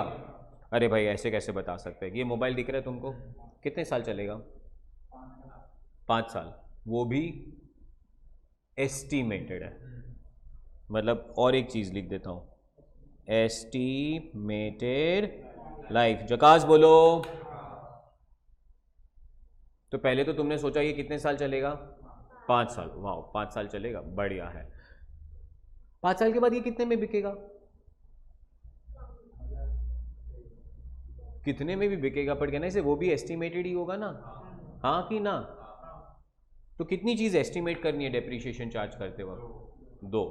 तो अकाउंट्स बहुत अच्छी चीज है। अकाउंट्स कहता है एस्टिमेट कर रहे हो, हाँ भाई, तो हर साल के एंड पे फिर से एस्टिमेट करना, क्योंकि शायद पहले वाला जो एस्टिमेट किया उसके कंडीशंस बदल सकते हैं। अब फॉर एग्जांपल मैं तुम्हें बोल रहा हूं कि ये मोबाइल जो मेरा मोबाइल है मैंने 1 लाख रुपए में खरीदा है, ठीक है? आपने बोला कितने साल चलेगा? तो 5 साल चलेगा। और 5 साल के बाद कितने में बिकेगा? बोलो कोई भी वैल्यू बोलो। 20,000। तो 20,000 जगह है। 1 lakh minus 20,000 is how much? 80 divided by 5 is 16,000। क्या आया 16,000? डेप्रीशिएशन। कौन से ईयर का डेप्रीशिएशन आया? फर्स्ट ईयर का आया। ये 16,000 तक पहुंचने के लिए कितनी चीजों का एस्टिमेशन किया था? अकाउंट्स क्या बोलता है? हर एक साल के बाद ये 2 चीज जो एस्टिमेट कर रहे हो वापस एस्टिमेट करो। क्यों? तो अब नेक्स्ट साल ये मोबाइल मेरे हाथ से गिर गया और इधर क्रैक आ गया, समझा कि नहीं समझा? अब क्या लगता है तुमको, क्या ये और 4 साल चलेगा? पहले कितने साल चलने वाला था और 1 साल हो गया है, अब यहाँ पे क्या है? क्या तुमको लगता है और 4 साल चलेगा? अगर हाँ तो रहने दो, अगर ना तो बदलो। अच्छा, उसके बाद तुमको लगता है ये 20 में बिकेगा, बिकॉज अभी यहाँ पे क्या आ गया है, तो आपको भाई लाइफ भी रीएस्टिमेट करना है और स्क्रैप वैल्यू भी, और उसका इंपैक्ट भी चेंज इन एस्टिमेट माना जाएगा, क्योंकि ये तो एस्टिमेट ही है। अगर कोई भी चीज चेंज होती है तो दो में फॉल होती है, 2 जगह पे, एक तो चेंज इन पॉलिसी और दूसरा चेंज इन पॉलिसी बदलेगा तो इंपैक्ट कैसे देना पड़ेगा? Retrospective, right from, but policy change होगा तो इंपैक्ट कैसे देना पड़ेगा? अब भी से। तो क्या आप लाइफ रीएस्टिमेट कर सकते हो? हाँ। क्या आप स्क्रैप वैल्यू रीएस्टिमेट कर सकते हो? हाँ। और अगर कोई चेंजेस होगा तो इंपैक्ट कैसे देना पड़ेगा? Change in estimate, prospective, retrospective नहीं, प्रोस्पेक्टिव। रेट्रोस्पेक्टिव का मतलब राइट फ्रॉम बिगनिंग, प्रोस्पेक्टिव का मतलब फ्रॉम टुडे। चकास, एक शायद क्वेश्चन हो तो मैं देखता हूं, देखो बहुत मस्त क्वेश्चन है। The machine costing 6 lakh is depreciated on which method, assuming how many years of working life, and salvage value कितना बोला है? Nil. Question, how much is the cost price of the asset, how much is the scrap value, nil. How much is life, 6 lakhs divided by 10, 60,000. 60,000 is depri for 1 year, for 3 years. कितने साल हो गए? 3 साल हो गए। तो पहले year का डेप्री कितना, सेकेंड ईयर का डेप्री कितना, थर्ड ईयर का डेप्री कितना? कैलकुलेटर उठाओ ना, 60,000 इंटू 3 करो या 60,000 प्लस 60,000 प्लस 60,000 करो। Answer is 1,80,000। Do you agree with this one? क्या मिला 1,80,000? 3 साल का डेप्री। असेट का कॉस्ट कितना था? 6 लाख माइनस 1,80,000 करो, 4,20,000। समझा कि नहीं समझा? और कितना साल बाकी है? 7 साल। 10 साल से तो किया हम लोग ने, 7 साल बाकी है ना। और next, the estimated remaining useful life after third year is assessed at how many years? अब ये बोलता है अब 7 साल नहीं चलेगा, 5 साल ही चलेगा। तो क्या करने का? 4,20,000 बचा था, उसको किससे डिवाइड करोगे? 5। Calculator, 4,20,000 divided by 5, 84,000। तो अभी चौथे साल का डेप्री आ जाएगा तुम्हारा 84,000। 60,000 डेप्री नहीं आएगा। समझा? यस, नो, पक्का? क्या कहते हैं इसे? चेंज इन मेथड ऑफ, नहीं, change in method of depre नहीं, इसे कहते हैं reestimation of life, reestimation of scrap value. Question, can you change the method of depre? Yes. Is it change in policy और change in estimate? Is it retrospective और prospective? Okay. Can you change the estimated scrap value and estimated life? Is it change in policy और change in estimate? Is it retrospective और prospective? चकास बोल दो। Next one is known as revaluation of asset. क्या आप asset की value बदल सकते हो? आंसर है हाँ। अब आपको लेके जाता हूं एक चैप्टर मैंने जो 2 दिन पहले रिवाइज कराया था, जिसका नाम था कॉन्सेप्ट्स एंड कन्वेंशन। में मैंने आपको एक कॉन्सेप्ट कराया जिसका नाम था कॉस्ट कॉन्सेप्ट। कॉस्ट कॉन्सेप्ट में मैंने आपको कहा था कि all asset should be recorded at historical cost, पर तभी भी कहा था कि ये थोड़ा बदल रहा है क्योंकि ये इसके वजह से। अब ये क्या कहता है कि हम असेट की वैल्यू बदल सकते हैं। किसकी वैल्यू बदल सकता है? मतलब असेट की वैल्यू बदल सकते हैं, हाँ। पर स्टैंडर्ड ने कहा है, और कौन से स्टैंडर्ड ने कहा है? AS 10 ने कहा है कि असेट का वैल्यू तभी बदलना अगर वो चेंज है ना वैल्यू का, वो परमानेंट हो। क्या हो? परमानेंट। असेट का वैल्यू बढ़ा भी सकते हो, असेट का वैल्यू कम भी कर सकते हो, पर वो चेंज परमानेंट होना चाहिए। क्या होना चाहिए? मोबाइल का एग्जाम्पल दे रहा हूँ बिकॉज मोबाइल में ये बहुत होता है। तो मेरे पास जो मोबाइल है ना, this is iPhone 13 pro version, ठीक है। मैंने उसे लिया 1,00,000 रुपए में, इसका स्क्रैप वैल्यू 20,000 है और मेरे हिसाब से ये 4 साल चलेगा, समझा? कॉस्ट प्राइस कितना है? 1 लाख। स्क्रैप वैल्यू कितना है? 1 lakh minus 20, life 80,000 divide by 4, what is 20,000 for 1 year? What was the cost of the asset? 1 lakh minus 20,000, 80,000 is the value of asset after 1 year. 1 साल के बाद असेट का वैल्यू बुक में कितना दिख रहा है? पर आईफोन क्या करता है? हर साल एक अपग्रेडेड वर्जन निकालता है। अब जब वो iPhone 14 निकालेगा या निकाल दिया, इमीडिएटली मेरे iPhone 13 की वैल्यू, अब 1 साल के बाद मैं अगर ये फ़ोन मार्केट में बेचने जाऊंगा तो ये 80 में नहीं बिकेगा, लेट्स से ये सिर्फ 50 में बिकेगा। तो is it a decrease in value of asset? अब डेप्री नहीं चार्ज करना है, डेप्री तो चार्ज हो गया, डेप्री चार्ज करने के बाद 80 दिख रहा था, पर मार्केट में इसका वैल्यू कितना है? Is this decrease permanent? तो स्टैंडर्ड कहता है वैल्यू बदल दो, अपने बुक में 80 से कहां लेके आओ? 50 पे लेके आओ। आप असेट का वैल्यू कम भी कर सकते हो, आप असेट का वैल्यू, बट वो परमानेंट होना चाहिए। तो बोला ठीक है, कैसे करें? तो बोलता है अगर बढ़ा रहे हो तो जो प्रॉफिट आएगा, क्या आएगा? उसको P&L अकाउंट में मत लेके जाओ, उसको एक अलग से अकाउंट में रखो जिसका नाम है revaluation reserve account. Because again concepts and convention में सिखाया था रियलाइजेशन कॉन्सेप्ट। कौन सा कॉन्सेप्ट? कि प्रॉफिट तब तक नहीं रिकॉर्ड करने का जब तक प्रॉफिट रियलाइज ना हो जाए। तो वापस एक बार बोल रहा हूं, can we change the value of asset? Yes. अगर असेट की वैल्यू बढ़ानी है तो वो प्रॉफिट है वो P&L में नहीं लेके जाना है, रिवैल्यूएशन रिजर्व में लेके जाना है। Will you catch this up properly? पक्का? अच्छा, बट अगर असेट का वैल्यू कम कर रहे हो तो क्या होगा? लॉस। तो बोलता है उसको अब भी का अब भी P&L में लेके जाओ, पर बाद में उसको बोला लॉस हुआ तो नहीं है ना, नहीं लेके जाओ। कॉन्सेप्ट ऑफ कंजर्वेटिज्म, समझा? एक बार फिर से, can we change the value of asset? Yes, पर कभी चेंज करना जब वो परमानेंट हो। अच्छा, अगर असेट की वैल्यू इंक्रीज करोगे तो वो इंक्रीज कहां लेके जाओगे? रिवैल्यूएशन रिजर्व में लेके जाओगे, जो बैलेंस शीट लायबिलिटी साइड पे दिखेगा, P&L में नहीं दिखेगा, following concept of realisation.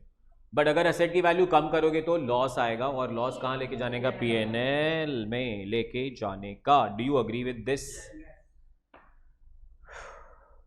True or false? Can I start with that? First, increase in market value of fixed asset is one of the reason for depreciation being charged.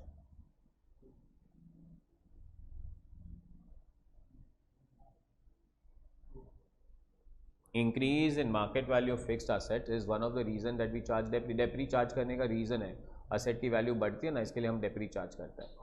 False भाई, true कब से हो गया? English पढ़ना सीख जाओ। Depreciation of an asset begins when the asset is available for use in location and condition necessary of it being capable to be operated. Depri कब से चार्ज करने का? जब से हम यूज करते तब से, या जब से असेट रेडी हो जाता है तब से? नहीं, जब से असेट रेडी हो जाता है तब से। When asset is ready for use and not when asset is we start using. मैंने गाड़ी खरीदा, 2 महीने तक चलाया ही नहीं, तो डेप्री कब से चार्ज करूंगा? स्टार्टिंग से, जब से असेट खरीद लिया। नवी की नवी रही तो भी डेप्रीशिएशन। रख के खराब होती है, तेरे वर्ड्स में ही आंसर है।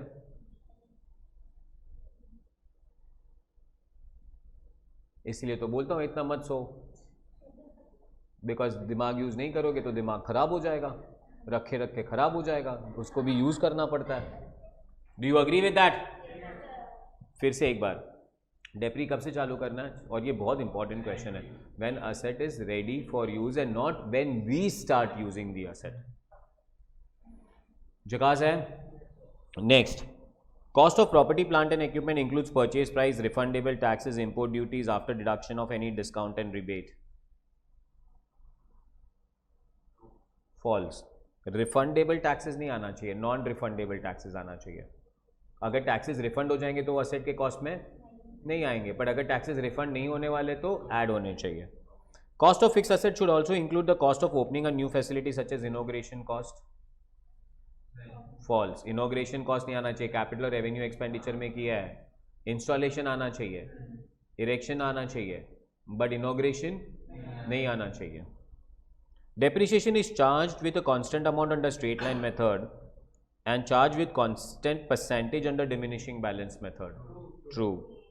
In case of item of property, plants and equipment is revalued, whole class of asset to which asset belongs revalued should be revalued. मतलब अगर एक asset revalue करोगे तो उस class के सारे assets को revalue करोगे? नहीं, answer is true. अगर मैं एक bench को revalue करूँ तो सारी bench को revalue करूँगा, because everything is bench only. समझा? Next,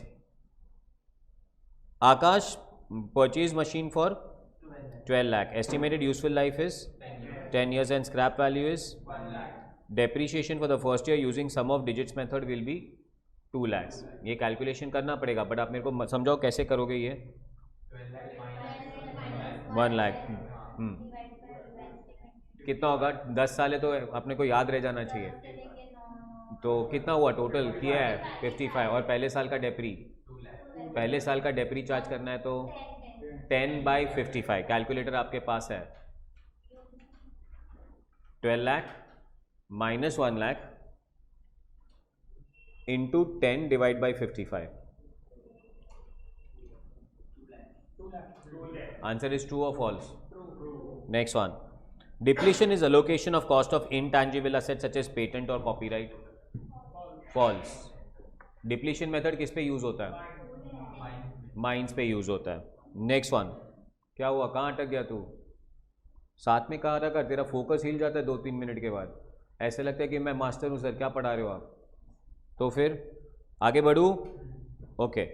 providing for depre also helps in providing for accumulation of funds to facilitate the replacement at the end of useful life. True. What are 4 objectives of charging depre? Cost of production, financial performance, financial position, funds for replacement. ये funds for replacement बोल रहा है। Do you agree with that? If the equipment account shows a balance of 12,50,000 and accumulated depreciation account has a balance of 4 lakh, the written down value shall be 16,50,000.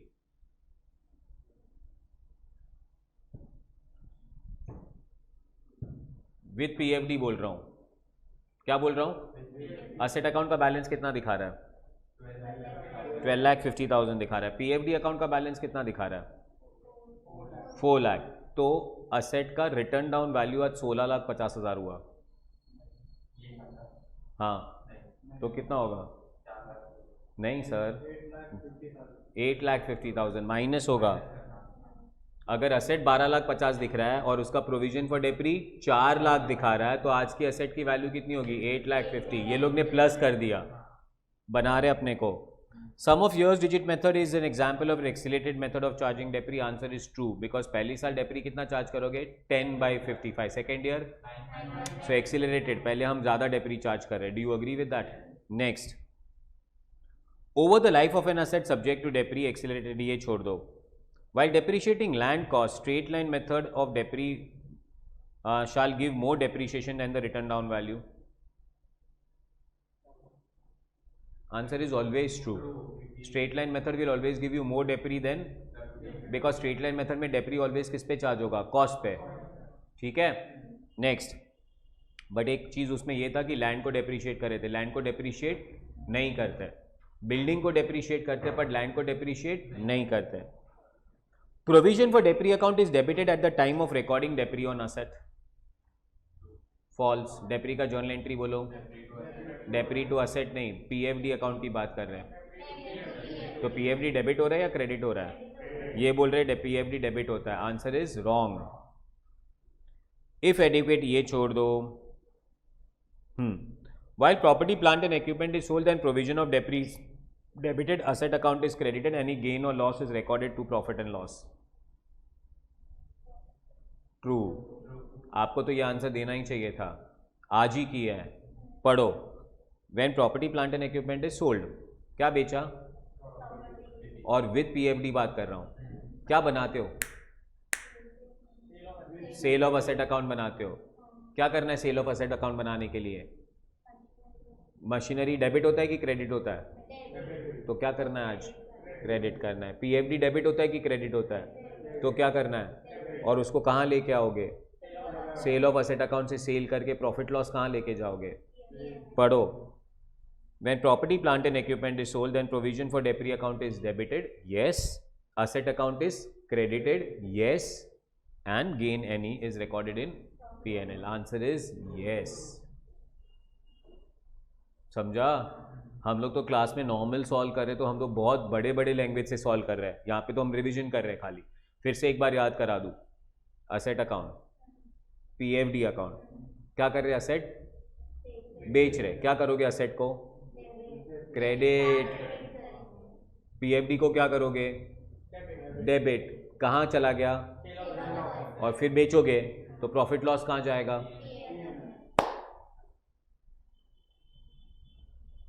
समझा? While calculating depreciation as per diminishing balance method, the salvage value of the asset at the end of the useful life is reduced from the cost. Answer is no, false. Listen to me. SLM होगा तो cost minus scrap value upon life करना है, but WDV होगा तो सीधा cost पे percentage apply करना है.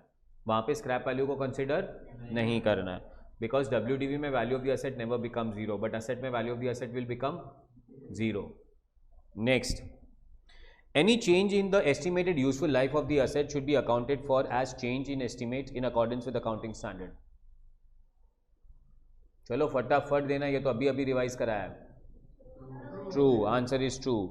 Whenever any depreciable asset is sold during the year, depre is charged for the entire year. False. depre कब तक चार्ज करना है? खाली जब तक asset बिक ना जाए. आज वो भी सॉल्व किया. बीच में asset बेचते तो depre वहीं तक चार्ज करते हैं, पूरे साल का थोड़ी चार्ज करते हैं. Do you agree with this? चलो मल्टीपल चॉइस क्वेश्चन में नंबर्स आएगा तो तुम लोग अपने आप से करोगे. Do you agree? ये सब आपको कैलकुलेट करके सॉल्व करना पड़ेगा, तो आई विल रिक्वेस्ट कि ये एमसीक्यूज आप करो. Do you agree? अच्छा. Which of the following asset does not depreciate? Machinery and equipment, patent और लैंड. और बाद में सारे नंबर्स दिख रहे और ये प्रैक्टिकल क्वेश्चन है. कोई डाउट है? काफ़ी है डेप्रीशिएशन के लिए. तो आज एक जेन्युइन रिक्वेस्ट रहेगा. कौन से 2 चैप्टर्स कंप्लीट किए हम लोग ने? Final accounts of a manufacturing entity and depreciation. तो इसका प्लीज़ सारे प्रैक्टिकल क्वेश्चंस आज कर लेना. एमसीक्यूज सब कर लेना. जकास है? पूरा भेज दिया है? नहीं? अच्छा ओके, तो भेज देता हूँ ये भी. ठीक है. कोई डाउट? काफ़ी आज के लिए. Thank you.